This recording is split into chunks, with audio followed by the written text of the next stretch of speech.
सभी दोस्तों को नमस्कार। जैसा कि दोस्तों इसके पहले वीडियो में हम अप्लाइड मैथमेटिक्स फर्स्ट सेमेस्टर का हम फर्स्ट चैप्टर शुरू किए हुए थे, अरिथमेटिक प्रोग्रेशन समांतर श्रेणी। उसमें से हम प्रथम प्रश्नावली हल कर चुके थे।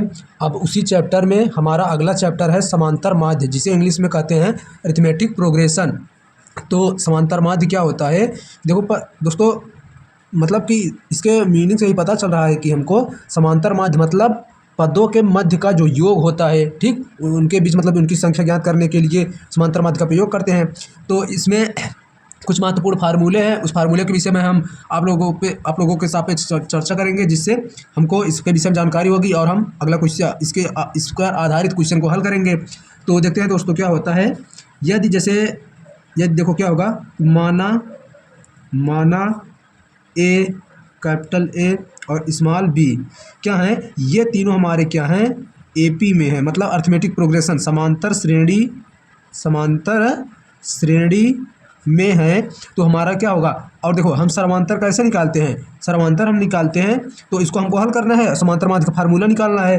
तो देखो अब इसको हम कैसे लाएंगे, देखो अगर हम समांतर निकालते हैं तो दूसरे में से पहला पद घटाते हैं, तो क्या करेंगे, कैपिटल ए माइनस स्मॉल ए, ये जो होगा हमारा, जो चूंकि कॉमन डिफरेंस जो आता है हमारा, चाहे पहले दूसरे में से पहला पद घटाओ, चाहे तीसरे में से दूसरा घटाओ, या चौथे में से तीसरा घटाओ, मतलब सबकी वैल्यू समान होगी, तभी वह हमारा समांतर श्रेणी में होगा।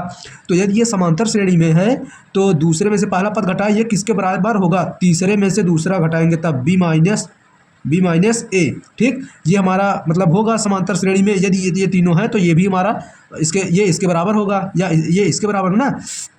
तो कहने का मतलब दोनों एक दूसरे के बराबर होंगे। तो देखो इधर माइनस ए है, इधर प्लस ए है, इधर लेते आओ a plus a equal to b, इधर है, इधर माइनस है तो इधर लाओगे प्लस ए हो जाएगा। तो 2a इजक्वल टू हमारा हो जाएगा b प्लस में a, और a बराबर हमारा आ जाएगा b प्लस में a अपान में 2। ये हमारा क्या हो जाएगा दोस्तों, ये हमारा हो जाएगा कि यदि हमको दो पद दिए हों ए और बी, तो उनके मध्य हम समांतर माध्य ऐसे निकाल सकते हैं। तो ये हमारा हो जाएगा, सूत्र हो जाएगा। तो देखो एक हम उदाहरण से आप लोगों को बता देते हैं।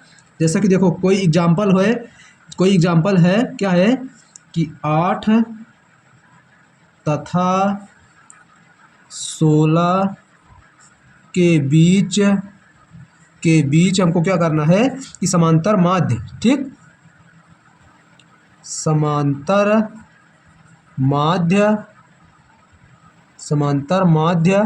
ज्ञात कीजिए, समांतर माध्य ज्ञात कीजिए। देखिए दोस्तों, यदि आप लोगों को यह फार्मूला नहीं पता होता तो इसके मध्य समांतर माध्य ज्ञात करना आप लोगों का कठिन हो जाता। तो ये हमको जब फार्मूला पता है तो हम इसको 8 ले लेंगे और इसको 16। अब इन दोनों के बीच हमको क्या करना है, इन दोनों के बीच हमको समांतर माध्य बताना है। तो देखो हम करते क्या हैं कि जो हमारा ये होता है इसको हम प्रथम पद मान लेते हैं ए, ये हमारा क्या होता है द्वितीय पद बी मान लेते हैं, ठीक, बी मान लेते हैं। और हमारा समांतर माध्य के लिए क्या होता है, देखो समांतर माध्य ना, कैपिटल ए से इसको ए क्या हो जाएगा हमारा, ए प्लस में बी अपान में 2, क्या होता है ए प्लस बी अपान में 2, जहाँ पर ए की वैल्यू है हमारी 8, बी की वैल्यू है 16 अपान में 2। अब 16 और 16 8 कितना हो जाएगा 24, कितना जाएगा हमारा 12, मतलब 8 और 16 के बीच हमारे जो है 12 समांतर माध्य हैं। ये तो हमारा दोस्तों था दो पदों के बीच जो है समांतर माध्य ज्ञात करना।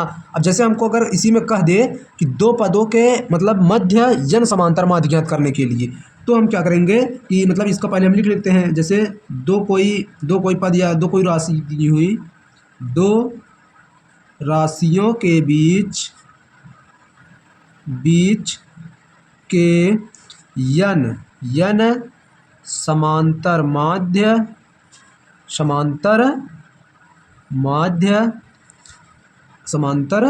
या माध्यों ना, समांतर माध्यों का योग ज्ञात करना।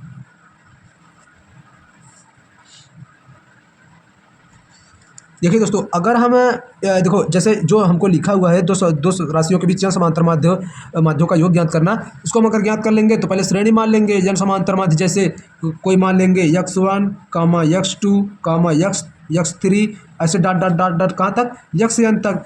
तो ये इसके बीच यन समांतर मतलब माध्य पद हम मान लेंगे, उसको हल करेंगे तो काफ़ी लंबा प्रोसेस हो जाएगा। तो इससे अच्छा होगा हमारा कि एक सिंपल मतलब सिंपल में एक आप लोगों को फार्मूला बता दे रहे हैं एक लाइन का, वही आप लोग याद कर लीजिएगा और कोई भी क्वेश्चन हो उसी से आप लोगों का याद हो जाएगा। तो इसमें भी मतलब दो राशि रहेंगी। अब उनके बीच हमको कितना मतलब बोल देगा 15 माध्य पद ज्ञात करो, 18 ज्ञात करो, 2 ज्ञात करो, मतलब 14 जितना भी बोल देगा ज्ञात करने के लिए तो हम ज्ञात कर लेंगे। तो उसके लिए क्या होता है, जैसे दो राशियाँ ले लेते हैं, स्मॉल ए और स्मॉल बी मान लेते हैं। स्मॉल बी के बीच यन समांतर माध्य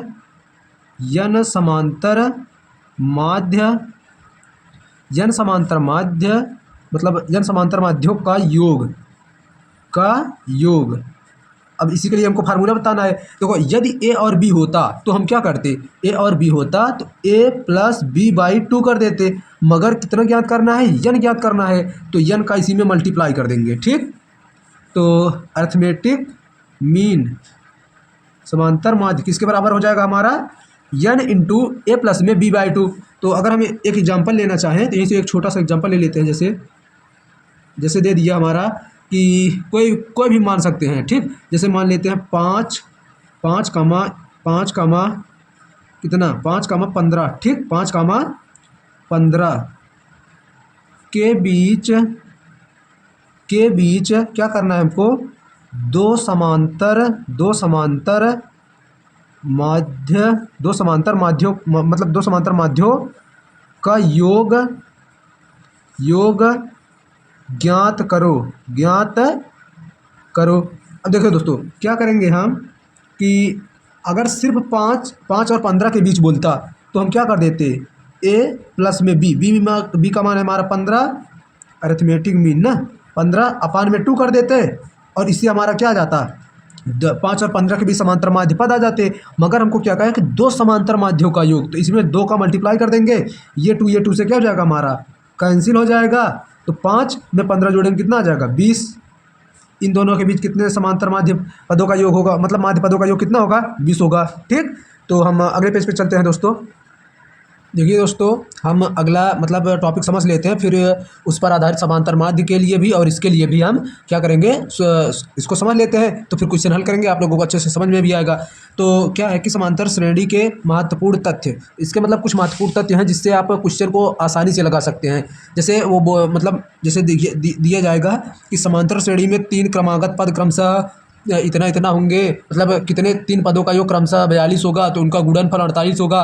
तो समांतर श्रेणी का पहला पद ज्ञात कीजिए, सर्वांतर ज्ञात कीजिए, मतलब इस प्रकार के क्वेश्चन पूछे जाएंगे। ठीक, तो आप लोग कैसे उसका हल करोगे, नहीं पता होगा, मतलब अलग अलग संख्या मान लो कि गलत आ जाएगा आंसर ना, तो उससे अच्छा क्या होगा कि इसके आधार पर हम कुछ मतलब जान लेते हैं। तो देखो अगर बोला जाए समांतर श्रेणी में 3 क्रमागत पद, तो आप लोगों को मान्य है 3 क्रमागत पद क्या, a माइनस में d, a और a प्लस में d। ठीक, तो आप लोगों को ये याद कर लेना है 3 पद। और यदि बोला जाए कि समांतर श्रेणी में 4 पद, क्या 4 पद, तब क्या करेंगे, तो a माइनस में 3d कामा a माइनस में d, ठीक, फिर a प्लस में d, फिर कामा a प्लस में 3d। ये हमारा क्या हो जाएगा, 4 संख्याओं के लिए हो जाएगा, क्रमागत 4 संख्याओं के लिए। और यदि वहीं पर बोल दे कि समांतर श्रेणी में 5 क्रमागत संख्याओं के लिए, तब क्या करेंगे, तब हम करेंगे a minus 2d, a minus d, a plus में d, और क्या लास्ट वाला a प्लस में 2d। ठीक, तो 5 लगभग 4 तक ही बोलता है, 5 तक बहुत कम ही क्वेश्चन में आते हैं। मगर जैसे अगर 5 के लिए बोल गया तो इतना कर देंगे। यदि अगर दोस्तों 5 से ज़्यादा बोल गया 6 के लिए, तब क्या करेंगे, तो 6 के लिए बोल रहा है तो a माइनस में 5d, a माइनस 3d, उसके बाद a minus d, a plus d, a plus में 3d, a प्लस में 5d, अलग अलग कोष्टक में ऐसे मान लेंगे। ठीक, तो 6 के लिए हो जाएगा हमारा। तो दोस्तों मतलब ऐसा बोल जाएगा तो 3 संख्याओं के लिए ये हो जाएगा, 4 संख्याओं के लिए ये हो जाएगा, 5 संख्याओं के लिए ये हो जाएगा। तो आप ज़्यादा कुछ बड़ा है नहीं, बस 2-2 3-3 4-4 पद हैं, आराम से ज्ञात कर लो। क्या है देखो, a माइनस डी है, इधर a प्लस डी है, बीच में a रख दो, काम खत्म। a minus 3d a plus 3d, a minus d a plus d, खत्म। a minus 2d a plus 2d, a minus d a plus d, बीच में a। कितना सरल है ना, बस विपरीत विपरीत आगे पीछे लिखा है, तो उसको हम याद कर लेंगे आराम से। तो हम अब आगे बढ़ते हैं दोस्तों। जैसे अगर हमको क्वेश्चन में दे दिया जाए, क्वेश्चन में हमको दे दिया जाए, जैसे मान लो कि अब हम क्या करेंगे, चलो क्वेश्चन ही हल कर लेते हैं। अब देखिए दोस्तों, तो माध्य पद के लिए आप लोगों को बताए थे, तो उस पर आधारित हम क्वेश्चन हल करते हैं। जैसे मानते हैं कि 2 तथा या कामा 2, 6 के बीच 4 समांतर माध्य ज्ञात करना है, और ताकि उनका योग जो हो, योगफल, वो भी ज्ञात करना हमको क्या हो, संभव हो। तो हमको क्या कितना ज्ञात करना है, 4 ज्ञात करना है। ठीक, 4 ज्ञात करना है। 2 संख्याएं कौन सी हैं, 2 और 6 हैं, तो 2 लिख लेंगे। इसके बीच ज्ञात करना है या इधर 6 लिख लेंगे। अब इन्हीं दोनों संख्याओं के बीच में हमको देखो बोला है ना, बीच में 4 समांतर माध्य ज्ञात करना है, तो इसके बीच हमको ज्ञात करना है समांतर माध्य। तो हम कुछ भी मान लेंगे, क्या, इसको मत मानना, जब क्रमागत संख्याओं का योगफल बोले, गुणनफल बोले, तो ये सब लगाएंगे। ठीक दोस्तों, तो इसमें मान लो क्रमशः मान, जैसे x1 कामा x2 कामा x3 और कामा x4। ठीक, उसके बाद 6, तो 4 हमको मानना था, तो हम 4 पद मान लिए, मतलब क्रमशः में। इसका अब हमको क्या करना है, इन पदों को ज्ञात करना है, ताकि इन सभी के बीच मतलब जो हमारा समांतर माध्य आए, हम उसका क्या कर सके, उसका हम योग ज्ञात कर सके। तो आप लोगों को हम शुरू में क्या बताए थे, जो हमारा पहला पद होता है इसको हम ए से प्रदर्शित करते हैं। ठीक, और जो हमारा ये होता है, ये हमारा क्या होता है, लास्ट पद। तो जैसे अगर यन पद तक होता तो हम इसको क्या करते, मतलब कि टी से प्रदर्शित करते, मगर टी 6वां पद हमारा है, टी 6वां पद क्या है हमारा, 6 है। ठीक, तो ए बराबर हमको पता चल गया और टी 6 बराबर पता चल गया ना, और ए बराबर 2। तो अब हम क्या करेंगे दोस्तों, कि हम सूत्र जानते हैं, टी एन बराबर क्या होता था, a plus n minus 1 into d. वैसे टी 6 बराबर क्या हो जाएगा हमारा, टी 6 बराबर क्या हो जाएगा, मगर देखो क्या, टी 6 बराबर क्या हो जाएगा हमारा, a plus n minus 1 into d. मगर एन के स्थान पर क्या है, 6 है, और टी 6 का मान 6 है, तो इधर 6 रख देंगे, इक्वल टू ए का मान 2 है, 2 रख दिए, प्लस एन के स्थान पर क्या है, 6 है, तो 6 माइनस 1 और कामा क्या, डी का वैल्यू हमको पता ही नहीं है, तो यहाँ पर डी हम रख देंगे। तो ये इधर +2 है, इधर आके माइनस हो जाएगा, तो 6 में से 2 जाएगा 4 आ जाएगा, इक्वल टू, अब 6 में से 1 जाएगा, क्या आ जाएगा 5, तो 5D, और डी की वैल्यू क्या आ जाएगी 4/5। ठीक, डी की वैल्यू आ गई हमको इधर से, तो ए की वैल्यू पता है, डी की वैल्यू पता है, और टी 6 की वैल्यू पता है। अब देखो क्या होगा, अब देखो जैसे अगर देखो समांतर श्रेणी के लिए हम क्या बताए थे शुरू में आपको, जो समांतर श्रेणी होती है हमारी, देखो जो समांतर श्रेणी होती है ये कैसे क्रम में चलती है, मतलब डिफरेंस उसका बढ़ता हुआ चला जाता है। ठीक, जैसे अगर प्रथम पद ए है तो उसका डिफरेंस दूसरे पद में बढ़ जाएगा, ए प्लस में डी हो जाएगा, फिर ए प्लस में 2D हो जाएगा, फिर ए प्लस में 3D हो जाएगा, फिर ए प्लस में 4D हो जाएगा, उसके बाद कामा ए प्लस में 5D हो जाएगा। मतलब क्या हो जाएगा, ऐसे हमको हमारा ऐसे ये श्रेणी चलती बनती हुई चली जाएगी। तो क्या होता है कि इसमें देखो डी एक बढ़ गया, फिर इसमें एक डी ऐड कर देंगे 2D, अब 2D में एक डी ऐड कर देंगे 3D, मतलब ऐसे ऐसे बढ़ता हुआ चला जा रहा है हमारा। तो हमको क्या ज्ञात करना है, x1 का मान ज्ञात करना है। बोला था 4 समांतर माध्य ना, इन्हीं चारों को हम समांतर माध्य माने थे, तो हमको x1 का मान ज्ञात करना है, x2 का, x3 का, x4 का। तो x1 का मान ज्ञात करना है इधर से, x2 का मान ज्ञात करना है, x3 का मान ज्ञात करना है, और x4 का मान हमको ज्ञात करना है। तो अब हम करेंगे क्या दोस्तों, कि x1 कैसा पद है हमारा, दूसरा पद है, ये प्रथम ये द्वितीय, और द्वितीय पद के लिए क्या है, a प्लस में d है, तो a प्लस में d लगा देंगे इधर से। और दूसरा पद, इधर से दूसरा पद तो लिख रहा है मगर कहाँ है, तीसरे स्थान पे है, तो a प्लस में 2D, जैसे तीसरा पद बोले एक कम करके 2D। अब देखो इधर से तीसरा बोल रहा है मगर इधर से किस स्थान पे है, x1 x2 का x3 का मान हो गया, तो ये चौथे स्थान पर है ना, a प्लस में 3D हो जाएगा, और इधर क्या हो जाएगा, a प्लस में हमारा हो जाएगा 4D। ठीक, तो ये हमारे चारों पद हो जाएंगे। तो a की वैल्यू क्या है हमारा 2 है, d की वैल्यू क्या है 4/5, तो यहाँ पर कर दो 2 + 4/5। अब देखो 5 का इसमें मल्टीप्लाई 10 4 हो जाएगा 14/5 और इधर से 2 प्लस में 2 इंटू 4/5 तो हो जाएगा कितना। इधर से अगर हम ज्ञात करेंगे तो देखो 8 इधर से 10 इधर से 18/5 ठीक। और इधर से क्या होगा कि 2 प्लस में 3 4/5। अब देखो 12 इधर से 10 इधर 22 ठीक। और इधर से 2 प्लस में 4 इंटू 4/5 ये 16 ये 10 26/5। हमको ये सब क्या हो गया वैल्यू हमको पता हो गई x1 x2, मगर बोला क्या था कि उनका योग भी ज्ञात करना है। तो x1 plus x2 plus x3 plus x4 अब ये हमारा बराबर किस मतलब बराबर और इनका योगफल किसके बराबर है 14/5 प्लस 18/5 प्लस 22/5 प्लस 26/5। अब इन सब का योग करेंगे अपान में 5 आ ही जाएगा हमारा। तो 6 2 8 6 2 8 8 16 4 20 का 0 हाथ लगा 2 और 2 2 4 4 2 6 2 8 ठीक। तो 80/5 इसको पॉइंट में भी लिख सकते हैं ऐसे भी। तो ये हमारा क्या हो जाएगा दोस्तों फाइनल आंसर आ जाएगा। ये अगले क्वेश्चन पे चलते हैं। देखिए दोस्तों अगला क्वेश्चन है हमारा n के किस मान के लिए a तथा b के बीच अर्थमेटिक मीन मतलब समांतर माध्य जो होगा a की पावर में n प्लस 1 प्लस b की पावर में n plus 1 whole upon a की पावर में n प्लस b की पावर में n होगा। तो कुल मतलब कहने का इसका प्रश्न का अर्थ है कि यदि a और b क्या है समांतर माध्य में है तो हम जानते हैं a और b यदि समांतर माध्य में होंगे तो माध्य के लिए a प्लस b/2 ये पद मतलब a और b समांतर माध्य में है तो दोनों का योग अपान में मतलब आधा मतलब आधा कर देंगे अपान में 2 लगा देंगे।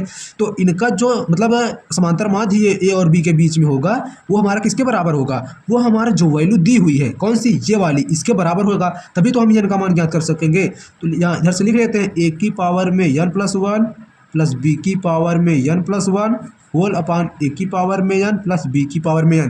देखो हुआ क्या कि यहाँ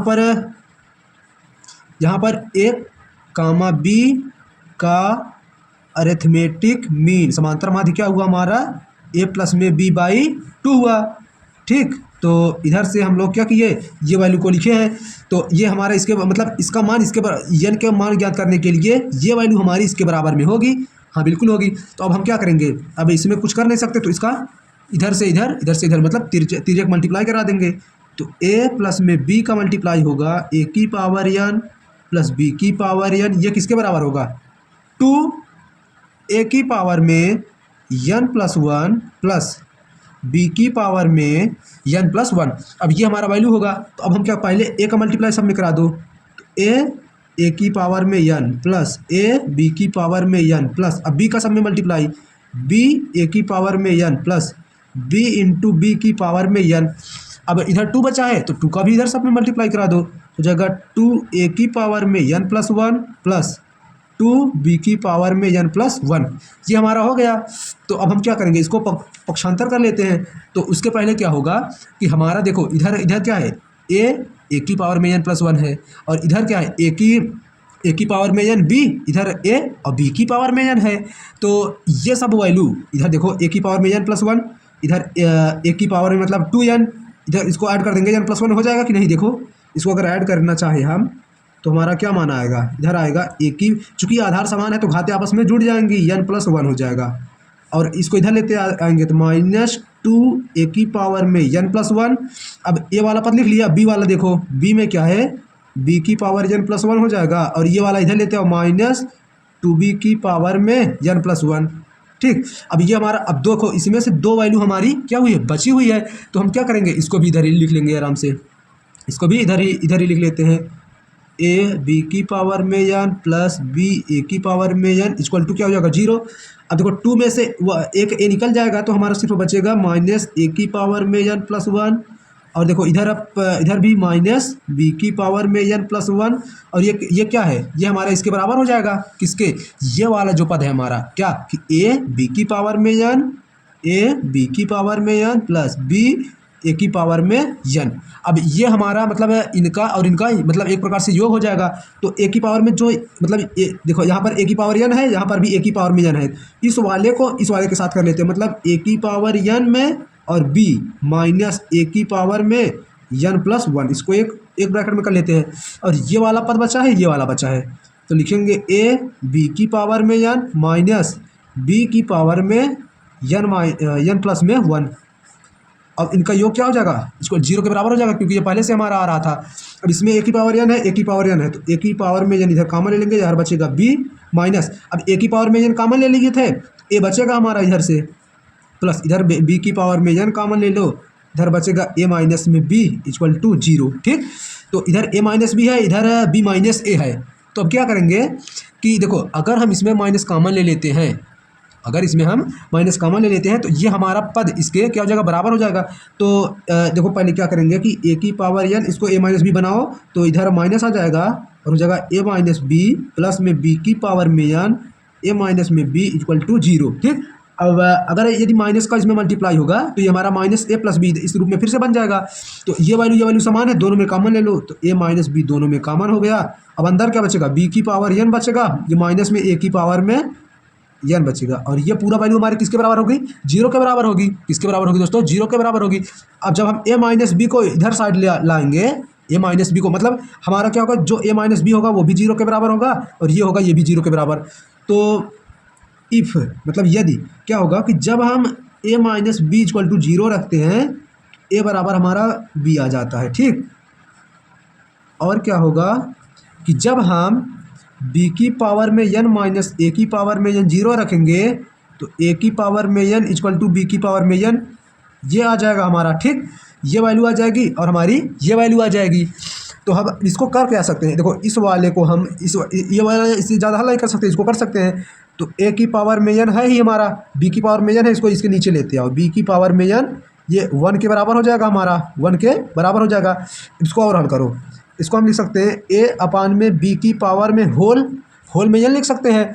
और अगर देखो ये 1 है तो 1 कब होता है हमारा, जैसे अगर ए की पावर में 0 लिखा हो, एक्स की पावर में 0 लिखा हो, तो ये हमारा 1 के बराबर होता है, 1 के बराबर। यदि 4 की पावर 0 लिखा हो, 100 की पावर में 0 लिखा हो तो 0 होगा। ठीक, मगर ए बी सी डी में कुछ भी रहे उसके पावर में 0 लिखा है तो 1 होगा। तो अगर हमको 1 बनाना, मतलब ए अपान बी के रूप में इधर बनाना है, तो ए अपान में बी तो पहले लिख लेंगे, तो 1 लाना है तो पावर में 0 कर दो, पावर में 0। अब देखो ये वैल्यू एक दूसरे के क्या होगा, बराबर, तो घातों की आपस में तुलना, तो एन बराबर में क्या हो जाएगा, 0 आ जाएगा, तो एन बराबर में हम 0 कर दिए। ठीक, तो हमारा क्या होगा कि एन के किस मान के लिए, एन के 0 के मान के लिए ए तथा बी के बीच का समांतर माध्य जो होगा ए की पावर में एन प्लस 1 प्लस बी की पावर में एन प्लस 1 होल अपान ए की पावर में एन प्लस बी की पावर एन, क्या होगा, यही हमारा एन बराबर 0 के मान के लिए ये हमारा कथन क्या हो जाएगा, सत्य हो जाएगा। तो हम क्या करेंगे दोस्तों, यही हमारा आंसर हो जाएगा, यही हमारा आंसर हो जाएगा। आशा करता हूँ कि ये क्वेश्चन आप लोगों को दोस्तों समझ में आया होगा। अब हम इसके अगले क्वेश्चन पे और अगले पेज पे चलते हैं। जैसे देखो दोस्तों, अगला जैसे क्वेश्चन है हमारा संख्याओं के आधार पर है कि किसी समांतर श्रेणी के 3 क्रमागत संख्याओं का योग 49 है। 3 संख्याओं का योग बोला है ना, 3 संख्याओं का योग 49 है तथा उनका जो गुणनफल होगा वो 504 है, तो उन संख्याओं को ज्ञात कीजिए। तो हम क्या बोले थे, आप लोगों को 3 संख्याओं को मानने के लिए बताए थे कि क्या होता है। देखो मान लो, इधर से माना 3 संख्याएँ, ठीक, माना 3 संख्याएँ क्रमशः क्या 3 संख्याओं के लिए बताए थे, ए माइनस में डी, ए और ए प्लस में डी। ठीक, यही होता है। तो हमको बोला 3 संख्याओं का योग 49 है, तो ए माइनस में डी प्लस में ए प्लस में ए प्लस में डी, इनका जो योगफल है हमारा 49 के बराबर है। ठीक है, तो इसको पहले हल कर लो। देखो 49 के बराबर है। अब ये डी हमारा इस डी से कैंसिल हो जाएगा, 3a आएगा इधर से, 3a और a इक्वल टू 49/3।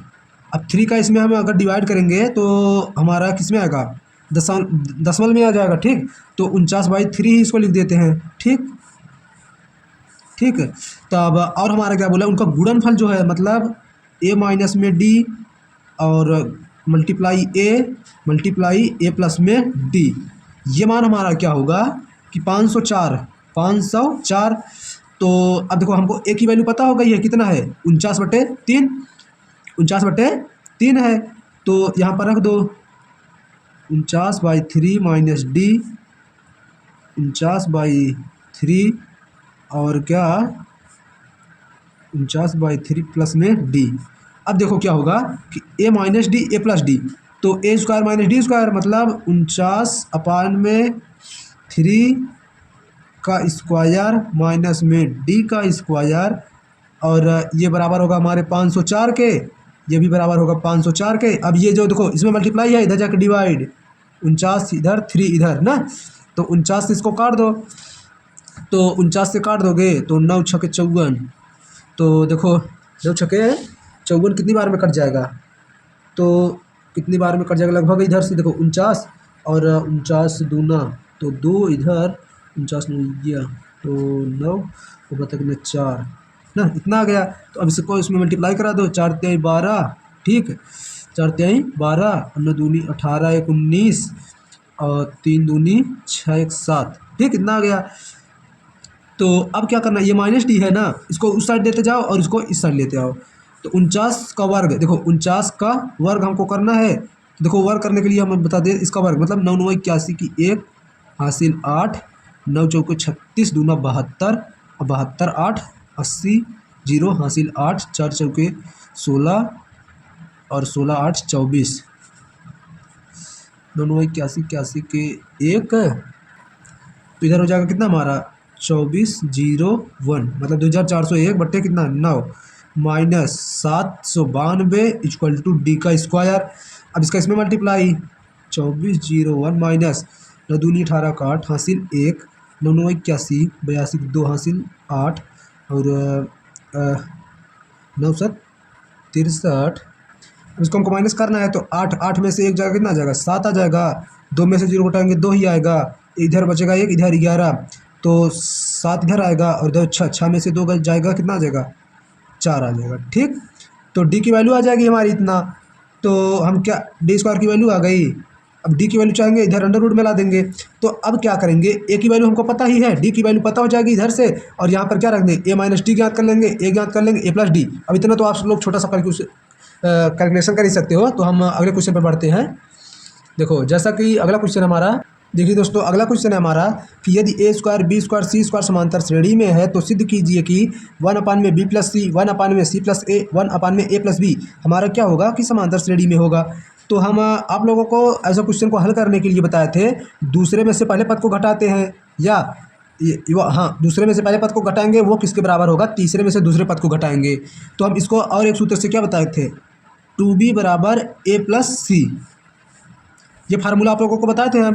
तो इसको मानेंगे ए, इसको मानेंगे नहीं, हाँ देखो इसको ए, इसको बी, इसको सी, तो 2b 2 रहेगा, b की वैल्यू क्या है 1 में सी प्लस ए है इक्वल टू ए की वैल्यू क्या है 1 में बी प्लस सी है प्लस 1 में ए प्लस में बी है।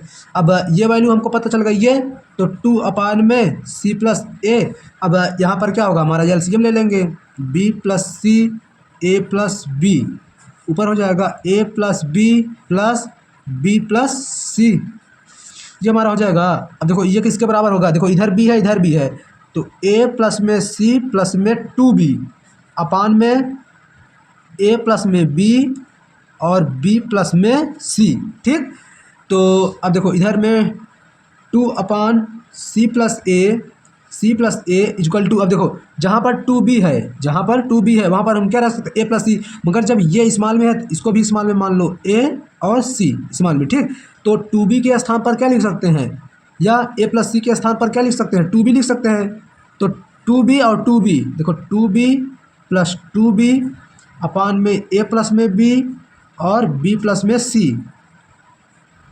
अब 4b अपान में ए प्लस में बी और बी प्लस में सी। अब ये 2 क्या होगा, इससे कट जाएगा, इधर बचेगा सिर्फ 2b बचेगा। अब इसका इधर मल्टीप्लाई और इसका इधर मल्टीप्लाई कर देंगे तो हमारा आ जाएगा क्या, तो ये इधर आएगा तो माइनस में क्या जाएगा हमारा, तो आएगा बी माइनस में, देखो इसमें अगर इसको एक वाले पद को तिरछा गुणा लागे इधर करेंगे तो हमारा होगा बी माइनस में ए और अपान में क्या जाएगा हमारा, अपान में जाएगा बी प्लस में सी, और ये इसमें से क्या करेंगे वो वाला पद माइनस कर लेंगे तो हमारा हो जाएगा क्या सी माइनस में बी अपान में ए प्लस में बी, ये आएगा। अब इसमें क्या करेंगे, इसको मतलब ये किसके, ये एक दूसरे का क्या होगा, बराबर होगा, तो इसका तिरछा मल्टीप्लाई करा देंगे, तिरछा मल्टीप्लाई करा देंगे तो हमारा क्या हो जाएगा, बी स्क्वायर माइनस में बी स्क्वायर माइनस में ए स्क्वायर, और ये वाला पद मतलब इस वाले पद को जब इधर आएगा तो ये प्लस में हो जाएगा, और ये इससे क्या हो जाएगा हमारा कैंसिल, तो बी माइनस में ए स्क्वायर क्या होगा, ये हमारा बराबर हो जाएगा किसके, C square minus B square. अब देखो हमको क्या मिल रहा है इधर, बी स्क्वायर, तो two B square equal to C square plus में ए स्क्वायर, ठीक, ये हमारा मिल रहा है। देखो यहाँ पर क्या था, टू बी बराबर ए प्लस सी होता था, यहाँ पर भी टू बी बराबर ए प्लस में सी है, मगर जब यहाँ का स्क्वायर हुआ इन दोनों का भी स्क्वायर हो गया, तो इससे हमारा प्रूफ हुआ कि यदि ए प्लस ए स्क्वायर बी स्क्वायर सी स्क्वायर समांतर श्रेणी में तब होंगे, तो मतलब ए भी समांतर श्रेणी में होंगे तो 1/में बी प्लस सी, 1/में सी प्लस ए, 1/में ए प्लस बी क्या होगा, एक हमारा समांतर श्रेणी में होगा। आशा करता हूँ दोस्तों ये क्वेश्चन आपको समझ में आया होगा। सभी दोस्तों को धन्यवाद करना चाहूँगा हमारे चैनल से जुड़ने के लिए, और आशा करूँगा दोस्तों कि आप सभी को ये सब क्वेश्चन समझ में आए होंगे। आगे हम प्रश्नावली 1.2 के जो महत्वपूर्ण क्वेश्चन है पेपर में आने की संभावना है उनको हम हल करेंगे। और दोस्तों चैनल को सब्सक्राइब करें, लाइक करें, जिससे कि हम इसके बाद जो भी मतलब वीडियो लाए इंपॉर्टेंट, वो सब वीडियो आप लोगों के पास अच्छे से पहुँचे और आप लोगों अच्छे से पढ़ाई कर सके। धन्यवाद दोस्तों।